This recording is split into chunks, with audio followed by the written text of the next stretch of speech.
Je sais ce que vous allez me dire, pour être productif, il faut avoir le bon mindset, se lever tôt, avoir la bonne routine, connaître ses buts, etc. Je le sais parce que c'est ce que je vois partout sur YouTube, mais visiblement, c'est pas suffisant parce que ça, tout le monde applique déjà plus ou moins et que vous êtes en train de me regarder sur votre canapé en train de manger des chips. J'entends beaucoup de gens désirer changer de vie, mais au final, assez peu se mettent en action. L'envie de changer de vie est présente, le dégoût de la situation dans laquelle on se trouve rend notre vie invivable, mais quelque chose nous empêche tout de même de prendre notre envol. Quand on est épuisé et que le simple fait de penser à devoir envoyer un mail nous semble être une montagne à accomplir, c'est bien que le problème ne vient pas d'un manque de volonté. Pareil, quand on a créé une structure qui marche déjà très bien, qu'on fait de l'argent et qu'on stagne depuis des mois, voire des années, alors qu'on sait exactement sur quoi il va falloir travailler, quelle est l'étape suivante à accomplir, mais qu'on n'a pas l'énergie d'en faire plus, on se cantonne à ce qui est obligatoire pour se maintenir à flot sans jamais avancer. Et là, c'est toujours pas par manque de volonté, mais bien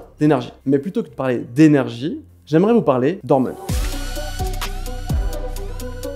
Que vous le vouliez ou non, vous êtes tous drogués aux hormones. Chacune de vos actions sont initiées et motivées par des hormones, que vous le vouliez ou non, vous en soyez conscient ou non. Par exemple, quand vous démarrez une relation, vous êtes profondément amoureux, vous êtes prêt à absolument faire tout pour cette personne, c'est parce que vos interactions avec cette dernière, chaque sourire, chaque merci, chaque validation provenant de cette personne va créer en vous une décharge de sérotonine et de bien-être digne de la plus belle trace de poudre blanche. Et d'ailleurs, c'est prouvé, dans le cerveau, il se passe exactement la même chose quand on est amoureux et quand on se drogue. On cherche à tout prix cette libération de sérotonine et c'est ce qui nous pousse à consommer, que ce soit une substance ou le temps passé avec l'être aimé. Ça marche exactement de la même manière avec la dopamine, une autre hormone extrêmement importante quand il est question de productivité. Mais reparlons d'amour 2 minutes. Quand vous débutez une relation, vous avez un regain d'énergie phénoménal, même si vous étiez épuisé au préalable. Énergie qui est dirigée vers la personne aimée. L'origine de ce gain d'énergie est hormonale.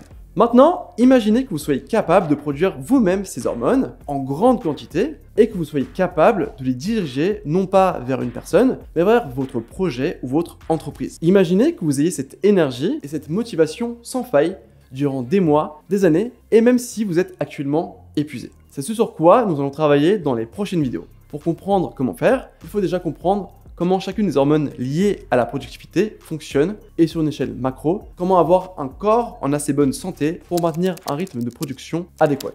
En attendant la prochaine vidéo, je vous invite à vous abonner et à écrire en commentaire quels sont les projets qui vous tiennent à cœur et que vous voudriez développer si vous en aviez le temps et l'énergie.